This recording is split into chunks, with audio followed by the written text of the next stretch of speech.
Welcome to social school. मैं हूं आपकी अनुष्या दीदी एंड कैसे हैं मेरे सारे स्टूडेंट्स। आई होप आप सब ठीक हो एंड आई ऑल्सो होप कि आप लोग सुपर रेडी हो आज के इस सेशन के लिए। तो तुम लोग बहुत दिनों से बोल रहे थे कि मैम 11th क्लास का सेशन कब स्टार्ट होगा, 11th क्लास का चैप्टर कब आएगा। तो फाइनली 11th क्लास का चैप्टर तुम लोगों का आ गया है। एंड अगर कोई इस चैनल पे नया है और आपको लग रहा है कि हम लोग फ्रीडम से क्यों स्टार्ट कर रहे हैं, इससे पहले वाले चैप्टर्स कहाँ हैं, तो टेंशन मत लो, इसी चैनल के लाइव वाले सेक्शन में जाओ, वहां पर तुम्हें इससे पहले वाले सारे चैप्टर्स की डिटेल्ड एक्सप्लेनेशन मिल जाएगी, तुम वहां से कवर कर सकते हो। ओके, तो आज के क्लास में हम लोग फ्रीडम चैप्टर स्टार्ट करने वाले हैं। आप लोग अपने साइड में एनसीईआरटी को खोल लो, रेडी हो जाओ, डिटेल्ड एक्सप्लेनेशन होने वाला है फ्रीडम चैप्टर का। ओके, चलो तो विदाउट एनी फर्दर डिले हम लोग स्टार्ट करते हैं अपने इस अमेजिंग चैप्टर को। ठीक है, जैसा नाम से लग रहा है, इस चैप्टर में तुम लोग फ्रीडम के बारे में, आजादी के बारे में बहुत कुछ पढ़ने वाले हो। अब जो कुछ चैप्टर्स है ना तुम लोगों के 11th के सिलेबस में, जैसे इक्वालिटी, फ्रीडम, ये सब कुछ ऐसे टर्म्स हैं जिनके बारे में तुमने छोटी क्लासेस में थोड़ा थोड़ा पढ़ा है ना। अगर मैं तुमसे पूछ लूं कि यार बताओ फ्रीडम क्या होता है, तो सबको पता होगा कि हाँ मैडम, फ्रीडम मतलब आजादी, है ना। एक लाइन में सबको मतलब पता होगा कि फ्रीडम क्या है, इक्वालिटी क्या है, पर उसके आगे हमें नहीं पता होता, है ना। वो 11th क्लास के सिलेबस में तुम्हें बताया जाता है, डिटेल्ड तरीके से तुम्हें फ्रीडम का रियल मतलब इस चैप्टर में समझाया जाएगा। ओके, चलो तो स्टार्ट करते हैं। स्टार्टिंग में थोड़ा सा इंट्रोडक्शन है चैप्टर के बारे में, और उसके बाद फिर तुम्हारे अलग अलग कॉन्सेप्ट्स आ जाते हैं। ठीक है, तो तुम्हें बता रहे हैं कि अगर आप लोग ह्यूमन हिस्ट्री को उठाकर देखो तो आपको अलग अलग एग्जाम्पल्स मिलेंगे जहां लोगों ने संघर्ष करा है, ठीक है, और डोमिनेशन सहा है ना। जैसे अगर हम इंडिया की हिस्ट्री को उठाकर देखें तो हम लोगों को कौन डोमिनेट करता था, ब्रिटिशर्स करते थे डोमिनेट, है ना। और हम लोगों ने कास्ट सिस्टम और लगा रखा था। कास्ट सिस्टम की वजह से भी क्या होता था, अपर कास्ट के लोग लोअर कास्ट के लोगों को परेशान करते थे। अब ये कहानी सिर्फ इंडिया की नहीं है, आप ऑल ओवर द वर्ल्ड किसी भी कंट्री को उठाकर देख लो, वहां पर किसी ना किसी फॉर्म में एक ग्रुप दूसरे ग्रुप को डोमिनेट करता था, परेशान करता था, एनस्लेव करता था, है ना। आप लोगों ने गुलामी के बारे में, स्लेवरी के बारे में भी पढ़ रखा है। ठीक है, तो हमें इतना तो आइडिया है कि हाँ, ह्यूमन हिस्ट्री में जो पावरफुल ग्रुप्स होते हैं वो वीकर ग्रुप्स को परेशान करते हुए आ रहे थे, है ना। आप इसे इस कंटेक्स्ट में भी समझ सकते हो कि जो एरिस्टोक्रेट्स थे, है ना, फ्रेंच रेवोल्यूशन याद आ रहा है थोड़ा थोड़ा, तो जो एरिस्टोक्रेट्स थे, जो रिच लोग थे, वो पुअर लोगों को परेशान करते थे।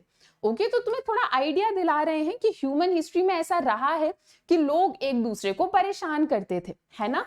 पर ह्यूमन हिस्ट्री में ऐसा भी रहा है कि जब भी लोग थक जाते हैं ना इस डोमिनेशन से, तो लोग क्या करते हैं, लोग स्ट्रगल करना स्टार्ट कर देते हैं। तो तुमने अलग अलग इंस्पायरिंग स्टोरी सुनी होगी जहां पर कोई हीरोइक फिगर आते हैं एंड वो सारी चीजों को ठीक करते हैं। जैसे अगर हम अपने इंडियन स्ट्रगल की बात करें तो हमने अलग अलग लीडर्स का नाम सुना है ना। जैसे साउथ अफ्रीका की अगर हम बात करें तो साउथ अफ्रीका में अपार्थाइड सिस्टम हटाने के लिए उनके हीरो कौन थे, नेल्सन मंडेला थे। ओके, तो अलग अलग सिचुएशंस में हमने ये भी सुना है कि हिस्ट्री में कोई ना कोई एक हीरोइक फिगर आते हैं, कोई एक लीडर आते हैं एंड वो फ्रीडम के लिए लड़ते हैं, है ना। तो इस चैप्टर में तुम्हें ये समझाया जाएगा कि क्या है वो फ्रीडम जिसके लिए लोग अक्सर जान भी गंवाने के लिए तैयार होते हैं, जिसके लिए लोग सालों तक, ईयर्स तक स्ट्रगल करते हैं। ऐसा क्या है फ्रीडम में कि लोगों को इतना प्यार है आजादी से और लोग अपनी लाइफ को भी गिव अप करने के लिए रेडी होते हैं फ्रीडम के लिए। उसी फ्रीडम के बारे में तुम्हें इस चैप्टर में थोड़ा बहुत समझाया जाएगा। ठीक है, ओके, तो होता क्या है फ्रीडम, अगर मैं तुम्हें बहुत आसान शब्दों में समझाऊं तो फ्रीडम का क्या मतलब होता है, ये डिजायर, ठीक है, हमारी ये इच्छा कि दूसरे लोग हमारी लाइफ को कंट्रोल ना करें, ठीक है, और हम अपने आप को फ्रीली एक्सप्रेस कर पाए, कोई और हमारे ऊपर दबाव ना बनाए, कोई और हमारे लाइफ को कंट्रोल ना करे और हम फ्रीली अपने लाइफ को एक्सप्रेस कर पाए, इसी चीज को हम लोग फ्रीडम मानते हैं। ठीक है, अब फ्रीडम सिर्फ इंडिविजुअल्स के लिए नहीं होता। ओके, फ्रीडम, इंडिविजुअल फ्रीडम तो होता ही है, जैसे अगर तुम लोग अपने घर पे लड़ाई कर लेते हो, ठीक है, तो अक्सर होता है ना ऐसे, वो टीनेज फेज में लड़ाई कर लेते हैं, मम्मी से बोलते हैं मम्मी आजादी चाहिए, फ्रीडम चाहिए, तो इंडिविजुअल लेवल पर तो होता ही है फ्रीडम, उसके अलावा सोसाइटी के लेवल पे, कंट्री के लेवल पर भी फ्रीडम चाहिए होता है, ठीक है। तो it is not just for individuals, individuals के अलावा सोसाइटी के लेवल पर भी, नेशन के लेवल पर भी, सोसाइटी को भी आजादी चाहिए होती है, नेशन को भी आजादी चाहिए होती है, ठीक है। चलो नेक्स्ट तुम्हें क्या बताया जा रहा है, नेक्स्ट तुम्हें समझाया जा रहा है कि अगर तुम फ्रीडम को अच्छे से एंजॉय करना चाहते हो तो तुम्हें कुछ रूल्स और रेगुलेशन की जरूरत पड़ेगी। अभी तुम्हें बहुत शॉर्ट में क्यूट से एक लाइन में समझा दिया गया है, जैसे जैसे चैप्टर में आगे बढ़ोगे ये लाइन बार बार रिपीट होगा और तुम्हें इन डिटेल समझाया जाएगा कि सोसाइटी में रूल्स एंड रेगुलेशंस के बिना हम लोग फ्रीडम को अच्छे से एंजॉय नहीं कर पाएंगे। ओके, नेक्स्ट क्या कह रहे हैं तुमसे, it provides us with the condition in which we can develop. Okay, freedom का एक और मतलब क्या होता है कि फ्रीडम एक ऐसी कंडीशन है जिसमें हम अपने आप को डेवलप कर पाए, जिसमें हम अपने आप को और बेटर बना पाए, उसे भी हम फ्रीडम कहते हैं, ठीक है। नेक्स्ट, अब मैंने तुम्हें ये तो बता दिया कि फ्रीडम एंजॉय करने के लिए रूल्स एंड रेगुलेशन की जरूरत है सोसाइटी में, है ना, पर कुछ रूल्स ऐसे होते हैं जो हमारे लिए जरूरी होते हैं, जो हमारे लिए इंपॉर्टेंट होते हैं, कुछ रूल्स ऐसे होते हैं जिससे हमारा फ्रीडम छीन लिया जाता है। तो हम फर्क कैसे करें कि कौन सा रूल हमारे लिए अच्छा है और कौन सा रूल हमारे लिए खराब है, कौन सा रूल ऐसा है जो हमारे फ्रीडम को छीन रहा है, वो फर्क कैसे करें, उसके लिए हमें सोसाइटी के बारे में इन डिटेल समझना होगा। बाकी तो जैसे जैसे तुम चैप्टर में आगे बढ़ोगे तुम्हें थोड़ा और आइडिया लग जाएगा इस टॉपिक से रिलेटेड। चलो, तो जब तक हमारा ये चैप्टर खत्म होगा, by the time we finish this chapter, आप लोगों को क्या क्या सीखने को मिलेगा, ठीक है। सबसे पहले तो आपको ये समझ आ जाएगा कि फ्रीडम की इंपॉर्टेंस क्या है, ठीक है, इतना क्या जरूरी है इस फ्रीडम के बारे में कि इंडिविजुअल्स इतना वैल्यू करते हैं फ्रीडम को। ओके, तो इंडिविजुअल लेवल पर और सोसाइटी के लेवल पर फ्रीडम की क्या इंपॉर्टेंस है वो आपको इस चैप्टर में समझ आएगा, ठीक है। और क्या सीखोगे आप, नेगेटिव और पॉजिटिव डायमेंशन ऑफ फ्रीडम, ये भी आपको इस चैप्टर में समझाया जाएगा। एक कॉन्सेप्ट होता है हमारा पॉजिटिव डायमेंशन ऑफ फ्रीडम और एक और कॉन्सेप्ट होता है हमारा नेगेटिव डायमेंशन ऑफ फ्रीडम। ये दोनों कॉन्सेप्ट्स आप लोग इस चैप्टर में समझोगे, ठीक है। और क्या सीखोगे आप लोग इस चैप्टर में, आप सीखोगे कि हार्म प्रिंसिपल क्या होता है, ठीक है। तो एक कॉन्सेप्ट आएगा हमारा हार्म प्रिंसिपल, हार्म प्रिंसिपल का क्या मतलब होता है, वो क्यों हमारे लिए इंपॉर्टेंट है, वो भी आप लोग इस चैप्टर में सीखोगे, ठीक है। तो इंपॉर्टेंस ऑफ फ्रीडम, पॉजिटिव और negative dimension of freedom, harm principal, ये सारी चीजें आपको इस चैप्टर में समझाई जाएंगी, ठीक है। तो अब हमें थोड़ा बहुत आइडिया लग गया है कि हम लोग इस चैप्टर को क्यों कवर कर रहे हैं, बेसिक इंट्रोडक्शन भी हमारा फिनिश हो गया है। तो अब हम आगे बढ़ते हैं, अपने नेक्स्ट टॉपिक को स्टार्ट करते हैं। नेक्स्ट टॉपिक है हमारा द आइडियल ऑफ फ्रीडम, ठीक है। तो ताकि हम फ्रीडम को और अच्छे से समझ पाए, आपको दो कहानियां बताई जाएंगी, ठीक है। एंड कहीं ना कहीं आप लोगों ने इन कहानियों को सुन रखा है ना। इनफैक्ट आपके कुछ इंग्लिश बुक्स में भी चैप्टर रहा होगा इन लोगों के बारे में, तो आपने थोड़ा थोड़ा इन लोगों के बारे में पढ़ रखा होगा। पर नेवरदलेस, ताकि हम फ्रीडम को और अच्छे से समझ पाए, हम दो स्टोरीज अभी उठाने वाले हैं, ठीक है। शुरुआत हम करेंगे नेल्सन मंडेला से। ओके, तो नेल्सन मंडेला की इमेज मैंने यहाँ पे डाल दी है आप लोगों के रेफरेंस के लिए। तो नेल्सन मंडेला के बारे में हम लोग थोड़ा सा डिस्कस करते हैं। ओके, तो नेल्सन मंडेला की एक ऑटोबायोग्राफी है। ऑटोबायोग्राफी मतलब उन्होंने अपने लाइफ के बारे में एक बुक में लिखा है, एंड उस ऑटोबायोग्राफी का नाम है लॉन्ग वॉक टू फ्रीडम। याद रहेगा, याद रहना चाहिए, क्योंकि क्वेश्चन आ जाएगा यार यहाँ से, ठीक है। तो याद करो, इसे अंडरलाइन करो अपनी एनसीईआरटी में। अगर कोई तुमसे पूछ ले कि लॉन्ग वॉक टू फ्रीडम किसकी ऑटोबायोग्राफी है, तो ऐसे घबराना नहीं है, याद रखना, दीदी ने बताया था नेल्सन मंडेला की ऑटोबायोग्राफी है। ओके, तो इस बुक में बेसिकली नेल्सन मंडेला हमें बता रहे हैं कि उन्होंने साउथ अफ्रीका में अपार्थाइड सिस्टम को हटाने के लिए कितना ज्यादा संघर्ष करा। अपार्थाइड सिस्टम क्या होता है, याद है, छोटी क्लासेस का कुछ कुछ याद आ रहा होगा। अपार्थाइड सिस्टम में बेसिकली साउथ अफ्रीका में लोग स्किन कलर के बेसिस पे भेदभाव करते थे। तो जो यूरोपियंस थे उनका थोड़ा फेयर स्किन टोन होता था, तो वो अपने आप को व्हाइट्स बुलाते थे, और जो साउथ अफ्रीका के नेटिव लोग थे उनका स्किन कलर थोड़ा डार्क होता था, तो उनको ब्लैक्स बुलाया जाता था। और व्हाइट लोगों का ऐसा मानना था कि वो ब्लैक लोगों से ज्यादा सुपीरियर हैं और वो ब्लैक लोगों को बहुत परेशान करके रखते थे, ठीक है, और इसी सिस्टम को अपार्थाइड कहते हैं। तो हमारे नेल्सन मंडेला ने बहुत ज्यादा संघर्ष करा था साउथ अफ्रीका से अपार्थाइड के सिस्टम को हटाने में, ठीक है। नेल्सन मंडेला एंड उनके जो कलीग्स थे उन्होंने बहुत ज्यादा स्ट्रगल करा, बहुत लंबे टाइम तक अपार्थाइड सिस्टम के खिलाफ ये लड़ते रहे। इसीलिए बुक का टाइटल है लॉन्ग वॉक टू फ्रीडम, ठीक है। लॉन्ग वॉक मतलब बहुत लंबा चल के गए, बहुत लंबा इनका संघर्ष चला, तब जाके अपार्थाइड सिस्टम हटा, तब जाके इन लोगों को फ्रीडम मिली। ओके, नेक्स्ट नेल्सन मंडेला के बारे में आपको ये बताया जा रहा है कि नेल्सन मंडेला ने अपने लाइफ के 28 इयर्स को जेल में बिताया। क्या आप इमेजिन कर सकते हो, अक्सर सॉलिटरी कन्फाइनमेंट में अक्सर अकेला रखा जाता था नेल्सन मंडेला को जेल में। 28 इयर्स तक इन्होंने ये ट्रीटमेंट सहा। आपकी बुक में एक एग्जाम्पल दे रखा है कि आप इस तरीके से सोचो कि नेल्सन मंडेला ने अपनी जिंदगी के जो जवानी वाले ईयर्स थे वो गवा दिए, अपना यूथ गिव अप कर दिया। जैसे जब हम लोग उठते हैं, ठीक है, जब हम लोग दिन में उठते हैं तो नॉर्मली हमारे दिमाग में क्या टेंशन होती है। ओके, मेरे दिमाग में तो मतलब टेंशन क्या, यही होता है कि हाँ आज क्लास लेनी है, ये करना है, वो करना है ना। आप लोगों के दिमाग में भी कुछ होता होगा कि आज क्लास में जाके पढ़ना है, आज नोट्स बनाने हैं, ये सारी चीजें।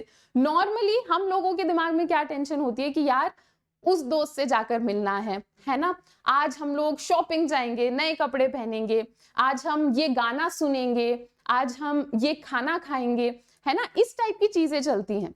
और नेल्सन मंडेला इन सारी चीजों को बिल्कुल एंजॉय नहीं कर पा रहे थे। जैसे हम में से बहुत सारे लोगों को स्पोर्ट्स अच्छा लगता होगा, है ना, तो नेल्सन मंडेला को भी स्पोर्ट्स बहुत पसंद था, बॉक्सिंग बहुत पसंद थी नेल्सन मंडेला को।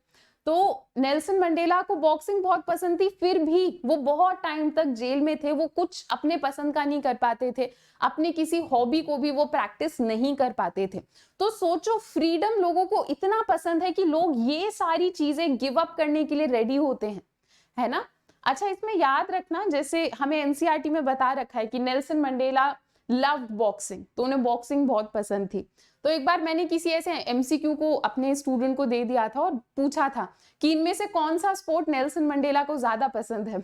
तो उस बच्चे ने बोला कि ये कैसे पता होगा मुझे कि फेवरेट स्पोर्ट क्या है। अब कल को आप उनका फेवरेट कलर ये सब पूछ लोगे तो ये सब कहाँ से पता होगा। तो देखो, पॉइंट तुम्हारा वैलिड है, पर ये क्योंकि एनसीईआरटी में मेंशन्ड है तो तुम्हें पता होना चाहिए कि हाँ, नेल्सन मंडेला को बॉक्सिंग बहुत ज्यादा पसंद थी, ठीक है। चलो, तो हाँ, इतना याद रखो कि उन लोगों ने, नेल्सन मंडेला ने अपने लाइफ में इतने सारे प्लेजर्स को गिव अप करा, ठीक है। वो अपना कोई गेम नहीं खेल पाते थे, दोस्तों से नहीं मिल पाते थे, अच्छा खाना नहीं खा पाते थे, कुछ नहीं कर पाते थे, क्योंकि वो 28 इयर्स तक जेल में थे, ठीक है। तो इनके लिए फ्रीडम इतना इंपॉर्टेंट था कि इनको लगा कि मैं अपने यूथ के ईयर्स को गिव अप कर सकता हूं। तो हम ऐसा बिल्कुल कह सकते हैं कि Nelson Mandela paid a very high personal price, ठीक है, मतलब बहुत बड़ा पर्सनल प्राइस पे करा नेल्सन मंडेला ने फ्रीडम के लिए। क्या था ये पर्सनल प्राइस? उन्होंने अपने यूथ के इयर्स जेल में अकेले स्पेंड करे, तो ये था पर्सनल प्राइस जो कि नेल्सन मंडेला ने पे करा था फ्रीडम के लिए, ठीक है। तो एक तो ये कहानी हो गई जिससे आपको थोड़ा आइडिया लगा होगा कि लोगों के लिए फ्रीडम कितना जरूरी है। अब मैं आप लोगों को एक और कहानी बताती हूँ, ठीक है। ये कहानी है ऑंग सान सूकी की, ठीक है, एंड यहाँ पर मैंने इमेज डाल दी है आप लोगों के रेफरेंस के लिए। ओके, तो ऑंग सान सूकी के बारे में थोड़ा सा हम लोग डिस्कस करते हैं। तो गांधी जी से बहुत ज्यादा इंस्पायर्ड थी हमारी ऑंग सान सूकी, ठीक है। तो गांधी जी कहते थे ना कि नॉन वायलेंस को फॉलो करो, तो इस चीज में बहुत ज्यादा बिलीव था ऑंग सान सूकी का, ठीक है। तो ऑंग सान सूकी के साथ क्या था, वो म्यांमार में बहुत टाइम तक हाउस अरेस्ट में थी। हाउस अरेस्ट का मतलब उन्हें अपने घर के अंदर ही कैद कर दिया था, अरेस्ट कर लिया था कि आप अपने घर के बाहर नहीं निकल सकते हो, इसे हम हाउस अरेस्ट कहते हैं, ठीक है। एंड बेसिकली क्या था, ऑन्ग सान सू की म्यांमार में डेमोक्रेसी को सपोर्ट कर रही थी एंड उस टाइम पे म्यांमार में मिलिट्री रूल स्टार्ट हो जाता है। तो जो मिलिट्री रूल वाले लीडर्स थे वो ऑन्ग सान सू की को हाउस अरेस्ट में डाल देते कि जब तक तुम डेमोक्रेसी को सपोर्ट कर रही हो, जब तक तुम डेमोक्रेसी की साइड ले रही हो, तब तक हम तुम्हें हाउस अरेस्ट में रखेंगे, ठीक है। अगर तुम्हें हम लोगों की साइड लेनी हो तो बता देना, हम जेल से तुम्हें बाहर निकाल देंगे, हाउस अरेस्ट से बाहर निकाल देंगे। तो ये कह के ऑन्ग सान सू की को बहुत टाइम तक हाउस अरेस्ट में रखा गया था। अब मैं थोड़ी और चीजें बताती हूँ आप लोगों को ऑन्ग सान सू की के बारे में।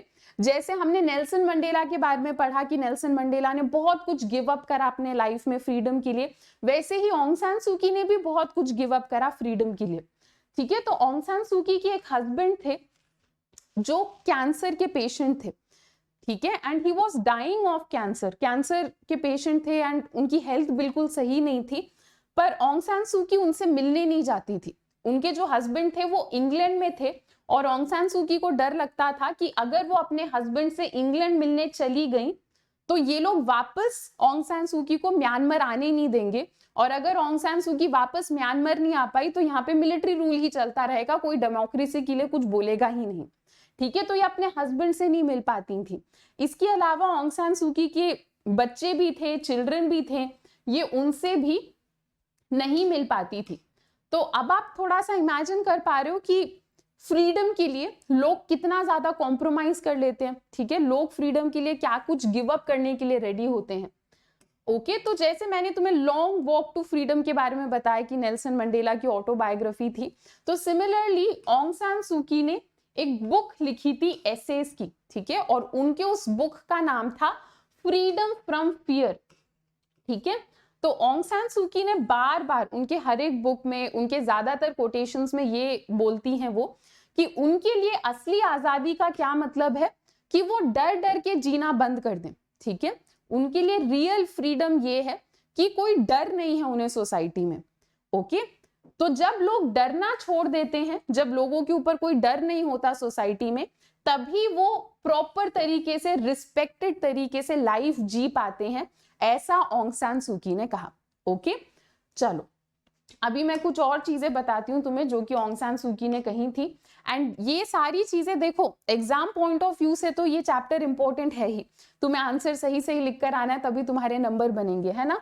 पर उससे भी ज्यादा इंपॉर्टेंट ये है कि तुम लोग अच्छे इंसान बनो, है ना, और तुम लोग सोसाइटी में अच्छी अच्छी चीजें करो, लोगों को खुश करो। अगर तुम ये कर पाओगे तो as a teacher I would feel कि हाँ मेरा काम हो गया है। तो यहाँ पर जो कुछ चीजें लिखी है ना, एग्जाम पॉइंट ऑफ व्यू से तो इंपॉर्टेंट है ही, पर इन जनरल लाइफ के लिए भी इंपॉर्टेंट है, ठीक है। तो इन्होंने एक बार बोला था ऑन्ग सान सू की ने कि कभी दूसरों के ओपिनियन से नहीं डरना, ठीक है। कभी दूसरे लोग हमारे लिए क्या सोचेंगे ये सब सोच के नहीं डरना, ठीक है। कभी एटीट्यूड ऑफ अथॉरिटी के बारे में सोचकर नहीं डरना, ठीक है।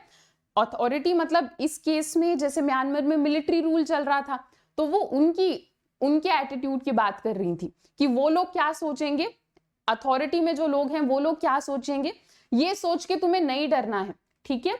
कम्युनिटी में जो मेंबर्स हैं वो लोग कैसे रिएक्ट करेंगे ये सोचकर भी कभी नहीं डरना है, ठीक है। जो तुम्हारे दोस्त हैं वो तुम्हारे ऊपर हंसेंगे, वो तुम्हारा मजाक उड़ाएंगे, ये सोचकर भी कभी लाइफ में कभी नहीं डरना है। तुम्हारे दिमाग में जो चल रहा है अगर तुम्हें लगता है वो सही है तो बोलो, ओके। ये ऑन्ग सान सू की ने कहा, ठीक है। तो फियर से रिलेटेड, डर से रिलेटेड बहुत सारी चीजें हमारी ऑन्ग सान सू की ने कहा। तो ऑन्ग सान सू की ने क्या कहा कि अगर आप एक डिग्निफाइड ह्यूमन लाइफ जीना चाहते हो, अगर आप रिस्पेक्टेड तरीके से अपनी लाइफ जीना चाहते हो, तो आपको इन सब फियर को ओवरकम करना होगा, ठीक है। इन सब डर से आगे बढ़ना होगा, ये ऑन्ग सान सू की ने कहा। तो बेसिकली अभी जो मैंने तुम्हें दो कहानियां बताई, एक थी ऑन्ग सान सू की कहानी, एक नेल्सन मंडेला की कहानी, इन दो स्टोरीज से आपको आइडिया लगा होगा कि फ्रीडम कितना इंपॉर्टेंट है। लोग आजादी के लिए, फ्रीडम के लिए क्या कुछ करने के लिए रेडी हो जाते हैं, ठीक है। और ऐसा नहीं है कि आप पहली पहली बार फ्रीडम के बारे में सुन रहे हो, आप लोगों ने छोटी क्लासेस में भी बहुत कुछ पढ़ा है, फ्रेंच रेवोल्यूशन के बारे में पढ़ा है, कोलोनियलिज्म के बारे में पढ़ा है, लोग ब्रिटिशर्स के खिलाफ संघर्ष कैसे करते थे ये पढ़ा है। तो आपको थोड़ा थोड़ा आइडिया है कि हाँ, हिस्ट्री में अलग अलग कंट्रीज ने फ्रीडम के लिए बहुत कुछ करा है, फ्रीडम इतना इंपॉर्टेंट होता है हम लोगों के लिए। ठीक है, चलो, तो यहां तक तो मैं तुम्हें एग्जांपल्स दे रही थी ताकि तुम्हें फ्रीडम के बारे में थोड़ा आइडिया लगे। अब आई फील लाइक तुम्हें थोड़ा थोड़ा समझ आ गया होगा कि हाँ, इस चैप्टर में क्या बात होने वाली है। तो अब हम रियल टॉपिक पे उतरते हैं, ठीक है, और वो है व्हाट इज फ्रीडम। स्टार्टिंग से चल रहा है चैप्टर में फ्रीडम ये फ्रीडम वो, होता क्या है फ्रीडम, वो तुम्हें इस टॉपिक में समझाया जाएगा। तो अगर बहुत आसान शब्दों में समझाया जाए, फ्रीडम का क्या मतलब है, एब्सेंस ऑफ कंस्ट्रेंट्स। अंडरलाइन कर लिया सबने, लिख लिया सबने। फ्रीडम का बहुत आसान शब्द में ये मतलब होता है एब्सेंस ऑफ कंस्ट्रेंट। अब एब्सेंस ऑफ कंस्ट्रेंट्स का क्या मतलब होता है, मतलब एक ऐसी सिचुएशन जहां पर कोई तुम्हारे ऊपर रोक टोक नहीं लगा रहा। कंस्ट्रेंट्स का मतलब होता है रोक टोक, लिमिटेशन, इसे हम कंस्ट्रेंट कहते हैं। ठीक है, तो फ्रीडम का ये मतलब है कि एक ऐसी सिचुएशन जहां पे कोई तुम्हें रोकने वाला नहीं है, कोई तुम्हें लिमिट करने वाला नहीं है। ठीक है, तुम्हें ऐसा लग रहा है कि तुम्हारे ऊपर कोई लिमिटेशन नहीं है, उसको हम क्या कहते हैं, उसको हम फ्रीडम कहते हैं। ठीक है, तो ये एक तरीका हुआ फ्रीडम को समझने का। ठीक है, नेक्स्ट क्या कह रहे हैं, थोड़ा और इन डिटेल समझा रखा है कि फ्रीडम का क्या मतलब होता है जब एक इंसान को ऐसा लगता है कि उसके ऊपर कोई एक्सटर्नल कंट्रोल नहीं है। ठीक है, कोअर्जन का भी यही मतलब होता है। तो अगर एक इंसान को ऐसा लग रहा है कि कोई दूसरा आदमी उसके ऊपर जोर जबरदस्ती नहीं कर रहा, तो हम उसे फ्रीडम कहते हैं। जब एक इंसान को ऐसा लगता है कि वो अपने लिए डिसीजंस खुद ले सकता है, वो इंडिपेंडेंट तरीके से सोच पा रहा है, तो हम उसको फ्रीडम कहते हैं। पर ध्यान रखना, ये सिर्फ एक नजरिया है फ्रीडम को समझने का। ठीक है, एब्सेंस ऑफ कंस्ट्रेंट, लिमिटेशंस ना होना, ये सिर्फ एक डायमेंशन है फ्रीडम का, ये सिर्फ एक नजरिया हुआ फ्रीडम को समझने का। ठीक है, freedom is much more than this, और भी बहुत सारी चीजें आ जाती हैं फ्रीडम में। ठीक है, जैसे कि फ्रीडम का एक और मतलब ये होता है कि आप इस तरीके से जी रहे हो कि आप अपने आप को अच्छे से डेवलप कर पा रहे हो। ठीक है, तो अगर आप एक ऐसी सोसाइटी में रह रहे हो जहां पे आप डेवलप कर पा रहे हो, जहां पे आप अपने पोटेंशियल को रीच कर पा रहे हो, तो आप कहोगे कि हाँ भाई, मेरे पास फ्रीडम है। पर अगर आप कहीं इस जगह पर रह रहे हो, ऐसी जगह पर रह रहे हो जहां पर आप अपने आप को डेवलप नहीं कर पा रहे, जहां पे आपकी ग्रोथ नहीं हो रही, तो आप कहोगे कि भाई मेरे पास फ्रीडम नहीं है। ठीक है, तो एक और नजरिया फ्रीडम को समझने का ये है कि फ्रीडम एक ऐसी कंडीशन है जहां पर आप क्रिएटिव रह पाओ। ठीक है, जहां पर आपको लगे कि मेरे पास क्रिएटिविटी है और आप अपने पोटेंशियल को फुलफिल कर पा रहे हो। ठीक है, आप डेवलप कर पा रहे हो, आप ग्रो कर पा रहे हो, उसे हम फ्रीडम कहते हैं। ठीक है, तो ध्यान रहेगा सबको, फ्रीडम में ये दोनों चीजें आती हैं। ठीक है, फ्रीडम के दो एस्पेक्ट्स हैं। क्या है दो एस्पेक्ट्स, एक एस्पेक्ट ये है कि कोई लिमिटेशन नहीं है, कोई आपको रोकने टोकने वाला नहीं है। दूसरा एस्पेक्ट क्या है कि फ्रीडम का मतलब ये है कि आप अपने टैलेंट्स को भी डेवलप कर पा रहे हो, आप अपने आप के ऊपर काम कर पा रहे हो। ठीक है, तो एक फ्री सोसाइटी का क्या मतलब है, अगर क्वेश्चन आ जाता है what do you understand by the term free society, तो क्या लिखकर आना है, फ्री सोसाइटी मतलब एक ऐसी सोसाइटी जहां पर हम अपने पोटेंशियल को डेवलप कर पाए, और एक ऐसी सोसाइटी जहां पर बहुत कम रोक टोक लगे हमारे ऊपर, उसे हम फ्री सोसाइटी कहेंगे। तो ये दो पॉइंट्स लिखने हैं तुम्हें, एक ऐसी जगह जहां पर हम डेवलप कर पाए, और एक ऐसी जगह जहां बहुत कम, ठीक है, बहुत मिनिमम रिस्ट्रिक्शंस लगे हमारे ऊपर, उस सोसाइटी को हम फ्री सोसाइटी बोल सकते हैं। ठीक है, चलो नेक्स्ट आपको एक इंपॉर्टेंट चीज समझाई जा रही है। हमने ब्रीफली ये चैप्टर के बिगिनिंग में भी डिस्कस करा था कि अगर आप एक सोसाइटी में रह रहे हो तो आप ये उम्मीद नहीं कर सकते कि आपके ऊपर से सारी लिमिटेशन हटा दी जाएगी, है ना। जैसे कुछ कुछ लिमिटेशन आपको फॉलो करनी ही पड़ेगी अगर आप सोसाइटी में रह रहे हो, और उन लिमिटेशंस का होना जरूरी है। अगर वो लिमिटेशन नहीं होगा तो सोसाइटी में इतने सारे अलग अलग टाइप के लोग साथ में काम नहीं कर पाएंगे। ठीक है, जैसे मैं एक बहुत ही सिंपल सा एग्जांपल देती हूँ। जब हम लोग ड्राइव कर रहे होते हैं तो रेड लाइट को देखकर हमें रुकना होता है ना। देखा जाए तो ये एक लिमिटेशन है ना। रोक टोक लगा रखी है हमारे ऊपर कि रेड लाइट देख रहे हो तो रुक जाना। तो इसका मतलब आप ये नहीं बोलोगे कि आजादी छीन ली हमसे, है ना। ये रूल इसीलिए लगाया ताकि हम और अच्छे तरीके से, कोऑर्डिनेटेड तरीके से सोसाइटी में रह पाए। ओके, तो सोसाइटी में अगर आप रह रहे हो तो आप ये नहीं उम्मीद रख सकते कि बिल्कुल रोक टोक नहीं लगाई जाएगी आपके ऊपर, कुछ हद तक रोक टोक लगाई जाएगी। ठीक है, एक और एग्जाम्पल के साथ मैं समझा देती हूँ इसे, इस बार थोड़ा और रिलेटेबल क्लासरूम वाला एग्जाम्पल उठाते हैं। ठीक है, जैसे मुझे पता है मेरे सारे बच्चे बहुत प्यारे बच्चे, ठीक है, मुझे मतलब मैं तो हर जगह यही बोलती हूँ कि जिंदगी जैसी भी चल रही हो मेरे बच्चे बहुत अच्छे हैं, स्टूडेंट्स बहुत अच्छे हैं, and that is what I am most happy about, है ना। तो तुम लोग बहुत अच्छे बच्चे हो। तो मान लो हम लोग कभी ऑफलाइन पढ़ाई करने बैठ जाते हैं, ठीक है, एक कमरा उठा लिया, वो कमरा भरा हुआ है, मान लो 50 बच्चे बैठे हुए हैं क्लास में और मैं पढ़ा रही हूँ। अब देखो मुझे पता है कि तुम लोग सारे अच्छे बच्चे हो, ठीक है, पर फिर भी हमें क्लास में कुछ रूल्स तो लगाने पड़ेंगे, है ना। जैसे बहुत बेसिक रूल क्या होगा कि अगर मैं पढ़ा रही हूँ तो तुम सब लोग सामने बैठ के खाना नहीं खा सकते, है ना। और अगर मैं कुछ बोल रही हूं तो मैं तुम्हें सेपरेट टाइम दूंगी डाउट्स पूछने का या मेरे से बात करने का, पर जब मैं बोल रही हूँ तब मेरे ऊपर चढ़ के और तुम आगे मत बोलना, है ना। तो ऐसे कुछ कुछ रूल्स बनाने पड़ेंगे ताकि सोसाइटी में सब लोग कोऑर्डिनेट करके चले।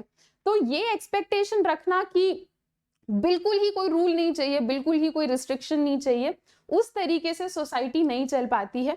ठीक है, इट इज नेसेसरी कि हम कुछ कुछ रूल्स बनाकर रखें। ठीक है, चलो अब कभी कभी क्या होता है, कुछ रूल्स तो सोसाइटी के लिए अच्छे होते हैं पर कुछ रूल्स सोसाइटी के लिए अच्छे नहीं होते। तो हम फर्क कैसे करेंगे कि कौन से रूल सोसाइटी के लिए अच्छे हैं और कौन से रूल सोसाइटी के लिए बुरे हैं और वो हमारी आजादी छीन रहे हैं। ये फर्क करने के लिए आपको सोसाइटी के बारे में इन डिटेल पढ़ना होगा। सोसाइटी में अलग अलग इंडिविजुअल्स के बीच का रिलेशनशिप समझना होगा, तभी आपको धीरे धीरे ये चीज समझ आएगी कि कौन से रूल्स अच्छे हैं और कौन से रूल्स अच्छे नहीं हैं। ठीक है, नेक्स्ट आपको क्या समझाया जा रहा है, which features are desirable and which are not, which should be removed and which should not। हमें ये भी आइडिया लगेगा धीरे धीरे कि सोसाइटी में ऐसे कौन से रूल्स हैं जो कि हटा देने चाहिए और ऐसे कौन से रूल्स हैं जो कि नहीं हटाने चाहिए। अगर ये समझना है तो भी आपको सोसाइटी के बारे में इन डिटेल समझना होगा। ठीक है, the relationship between individual and groups and nation. ठीक है, तो अगर आप एक नेशन में समझना चाहते हो कि कौन सा रूल रखना है, कौन सा रूल हटाना है, तो आपको उस नेशन में जो अलग अलग ग्रुप्स हैं, जो अलग अलग लोग हैं, उनके बारे में समझना होगा, उनका रिलेशनशिप आपस में समझना होगा, तभी आपको ये सारी चीजें धीरे धीरे समझ आएंगी। ओके, चलो तो अभी तक हमने क्या समझा है, हमने ये समझा कि फ्रीडम का ये मतलब होता है कि एब्सेंस ऑफ कंस्ट्रेंट होना चाहिए, है ना। मतलब फ्रीडम का ये मतलब है कि रोक टोक नहीं लगानी चाहिए, है ना। पर ये सिर्फ एक डायमेंशन है फ्रीडम का। ठीक है, ऐसा नहीं है कि इस लाइन से हमने पूरा फ्रीडम समझ लिया है, ये सिर्फ एक डायमेंशन है फ्रीडम का। बाकी आपको यहाँ पे थोड़ा सा बताया जा रहा है कि जब आप चैप्टर में आगे जाओगे तो आपको पॉजिटिव फ्रीडम और नेगेटिव फ्रीडम समझाया जाएगा, तो आपको क्लियर हो जाएगा कि अच्छा फ्रीडम के भी अलग अलग डायमेंशंस होते हैं। ठीक है, अलग अलग नजरिए होते हैं फ्रीडम को समझने के। तो अभी जो हमने अब तक जो हमने पढ़ा है कि अगर आप किसी को लिमिट नहीं कर रहे तो वो फ्रीडम है, तो इसमें कुछ गलत नहीं है, पर ये फ्रीडम को समझने का सिर्फ एक नजरिया हुआ। ठीक है, चलो तो आगे बढ़ते हैं। ठीक है, तो फ्रीडम के बारे में एक और चीज बता रखी है कि फ्रीडम को आप इस सेंस में भी समझ सकते हो कि फ्रीडम एक ऐसी सिचुएशन है जहां पर इंडिविजुअल अपने क्रिएटिविटी को डेवलप कर पा रहा है और वो अपने सारे सपनों को पूरा कर पा रहा है। तो जैसे अगर आप स्पोर्ट्स में डेवलप करना चाह रहे हो या साइंस में या आर्ट में या म्यूजिक में या एक्सप्लोरेशन में, तो आप जिस भी चीज में डेवलप करना चाहते हो, जिस भी चीज को लेकर क्रिएटिव रहना चाहते हो, अगर आप वो सब एक सोसाइटी में कर पा रहे हो तो आप बोलोगे कि हाँ यार मेरे पास तो फ्रीडम है। तो फ्रीडम का मतलब ये भी है कि आपको क्रिएटिव होने की आजादी मिल रही है। आप जिस फील्ड में तरक्की करना चाहते हो वो आप कर पा रहे हो, उसको भी हम लोग क्या कहते हैं, फ्रीडम कहते हैं। ठीक है, चलो नेक्स्ट हमें क्या समझाया जा रहा है कि एक फ्री सोसाइटी का क्या मतलब होता है ना। बार बार फ्रीडम फ्रीडम यूज कर रहे हैं हम लोग, तो फ्री सोसाइटी का मतलब क्या होता है, तो ये कुछ पॉइंट्स में आपको समझा रखा है। ठीक है, फ्री सोसाइटी मतलब एक ऐसी सोसाइटी जहां पर आपके ऊपर मिनिमम कंस्ट्रेंट्स लगाए जाएं। ठीक है, मतलब एक ऐसी सोसाइटी जहां रूल्स तो हैं, जहां लिमिटेशन तो हैं, पर वो लिमिटेशंस बहुत कम है, उसे हम फ्री सोसाइटी कहते हैं। एक फ्री सोसाइटी में आप अपने इंटरेस्ट को भी फॉलो कर सकते हो बिना डरे। ठीक है, नेक्स्ट क्या कह रहे हैं, एक फ्री सोसाइटी ऐसी सोसाइटी है जहां पर आप अपने मर्जी के चॉइसेस ले सकते हो। ठीक है, आपको जो चीज सही लग रही है आप वो चॉइस ले सकते हो। नेक्स्ट, फ्री सोसाइटी एक ऐसी सोसाइटी है जहां पर आप जजमेंट ले सकते हो, आपके पास पावर ऑफ रीजन रहेगा। पावर ऑफ रीजन मतलब आप चीजों को क्वेश्चन कर सकते हो कि ऐसा क्यों नहीं, और आप अपने हिसाब से कोई डिसीजन ले सकते हो, जजमेंट ले सकते हो, उसको भी हम फ्री सोसाइटी कहते हैं। ठीक है, तो यहाँ पॉइंट्स में फ्री सोसाइटी में क्या क्या आ जाता है आपको वो समझा रखा है। ठीक है, चलो तो अब हम नेक्स्ट टॉपिक स्टार्ट कर रहे हैं, और हमारा नेक्स्ट टॉपिक है द सोर्सेज ऑफ कंस्ट्रेंट्स, है ना। तो मैंने आपको बार बार बताया कि फ्री सोसाइटी में कंस्ट्रेंट्स कम होते हैं, कंस्ट्रेंट्स यानी रोक टोक और लिमिटेशन, है ना। तो इस टॉपिक में आपको बताया जा रहा है कि कंस्ट्रेंट्स का सोर्स क्या है। ठीक है, मतलब वो क्या चीज है जो हमारे ऊपर रोक टोक लगाती है। ओके, तो सबसे पहले इसमें आएगा गवर्नमेंट। ठीक है, हमारे ऊपर गवर्नमेंट रोक टोक लगा सकती है। कैसे, अगर कल को गवर्नमेंट कोई कानून बना दे जो लोगों को पसंद ना आए, जिससे लोगों को लग रहा है कि हमारी आजादी चली गई, तो गवर्नमेंट क्या कर रही है, हमारे ऊपर कंस्ट्रेंट्स लगा रही है। ठीक है, गवर्नमेंट के अलावा इंडिविजुअल्स भी हमारे फ्रीडम को छीन सकते हैं। तो अगर कल को कोई आपको इंडिविजुअल इंसान, कोई प्राइवेट ऑर्गेनाइजेशन, कोई कंपनी, कोई प्राइवेट कॉलेज के लोग अगर आपको परेशान करते हैं, बुली करते हैं, तो वो भी हमारे कंस्ट्रेंट का सोर्स हो गए, वो भी हमारे आजादी को लिमिट कर रहे हैं, वो भी हमारे आजादी को रोक रहे हैं। ठीक है, पर आपसे कहा जा रहा है कि डेमोक्रेटिक गवर्नमेंट में हमें इतनी टेंशन लेने की जरूरत नहीं है। डेमोक्रेसी में तो देखो सब कुछ लोगों के लिए होता है, तो अगर कल को कोई कानून बना जो हमें पसंद नहीं आया, तो अगर हम स्ट्राइक करेंगे, अगर हम गवर्नमेंट को समझाएंगे, तो गवर्नमेंट शायद कानून हटा भी दे। तो डेमोक्रेटिक गवर्नमेंट में हमें इतनी टेंशन लेने की जरूरत नहीं होती कि जो गवर्नमेंट है वो हमारे फ्रीडम को छीन लेगी। पर हाँ, अगर डिक्टेटर रूल हो, अगर मोनार्की मतलब राजा रानी का रूल हो, फिर थोड़ा टेंशन वाली बात होती है ये। नेक्स्ट तुम्हें क्या बताया जा रहा है कि और कौन हमारे फ्रीडम को छीन सकता है, सोसाइटी के लोग, है ना। तो इसे हम कहते हैं सोशल इनइक्वालिटी। जैसे अगर मैं इंडिया की बात करूं, तो हम सबको पता है कि हमारे इंडिया में कास्ट सिस्टम बहुत लंबे टाइम से चलता आ रहा था। ठीक है, और अब भी पूरे तरीके से नहीं हटा है। तो कास्ट सिस्टम में क्या होता है, अपर कास्ट के लोग लोअर कास्ट के लोगों को परेशान करते हैं, है ना। तो कई बार सोसाइटी के लोग ही हमारी आजादी को छीन लेते हैं। अगर अपर कास्ट के इंसान लोअर कास्ट के लोगों को परेशान करें, तो सोसाइटी के लोग ही आपस में एक दूसरे की फ्रीडम छीन लेते हैं। आप इसे इस कंटेक्स्ट में भी समझ सकते हो कि कई बार जो रिच लोग होते हैं वो पुअर लोगों को परेशान करते हैं। ठीक है, नेक्स्ट टॉपिक क्या है, why do we need constraint. मैंने आप लोगों को ये बताया ना कि कोई भी एक ऐसी सोसाइटी नहीं हो सकती जिसमें बिल्कुल भी रूल्स नहीं है, है ना। कुछ कुछ थोड़े थोड़े रूल्स की तो जरूरत होती है, वरना वो सोसाइटी नहीं चल पाएगी। तो आपको बताया जा रहा है कि अगर कोई ऐसी सोसाइटी होगी जहां बिल्कुल भी रूल्स नहीं है, तो वो society will descend into chaos. उस सोसाइटी में केओस, कंफ्यूजन, ये सब आने लगेगा, लोग साथ में मिलजुल कर काम नहीं कर पाएंगे, है ना। नेक्स्ट आपको बताया जा रहा है कि सब लोग अलग होते हैं। ये तो मानते हो आप लोग, सोसाइटी में सारे लोग अलग होते हैं, सबका ओपिनियन अलग होता है, सबकी सोच अलग होती है, सबका एम्बिशन, सबके सपने अलग अलग होते हैं। तो ऐसे में अगर लोग साथ में मिलजुल के रहने की कोशिश कर भी रहे हैं तो भी किसी ना किसी बात को लेकर लोग लड़ते रहते हैं। आप लोगों ने अपने आसपास देखा होगा कि छोटी छोटी बातों को लेकर बड़ी बड़ी लड़ाइयां होती हैं, है ना। जैसे मान लो कोई ड्राइव कर रहा है तो ड्राइव करते हुए कोई लड़ाई हो गई, मान लो लोग पार्किंग स्पेस के ऊपर लड़ रहे हैं, ठीक है, लोग हाउसिंग के लिए, जमीन के लिए लड़ रहे हैं, किसी फिल्म के ओपिनियन को लेकर लड़ रहे हैं, है ना। छोटी छोटी चीजों को लेकर लोग लड़ने लग जाते हैं। कई बार तो सिर्फ बातचीत में लड़ रहे होते हैं, सिर्फ आर्ग्यू कर रहे होते हैं। कई बार वायलेंस होने लग जाता है, मारपीट होने लग जाती है। कई बार छोटी छोटी बातों को लेकर चीजें इतनी बढ़ जाती है कि लॉस ऑफ लाइफ, मतलब किसी की डेथ तक हो जाती है ना। ऐसे में कुछ लोग ऐसे भी होते हैं सोसाइटी में जिनको लगता है कि जब तक हम अपना ओपिनियन दूसरों के ऊपर जबरदस्ती डाल नहीं देते तब तक हम सही नहीं हो सकते, है ना। तो ऐसे में हमें कुछ ना कुछ रूल्स की जरूरत है जिससे लोग प्रोटेक्टेड फील करें, है ना। सब लोगों को ये चीज समझ में नहीं आती कि लोग अलग हैं, लोगों के ओपिनियंस की वैल्यू करो, ताकि सोसाइटी में सब लोग एक रिस्पेक्टेड तरीके से रह पाए। हमें कुछ ना कुछ रूल्स एंड रेगुलेशन की जरूरत होती ही होती है। पर हाँ, याद रखना हमेशा सोसाइटी में ये चीज तुम्हें अभी से समझ लेनी है कि सब अलग होते हैं।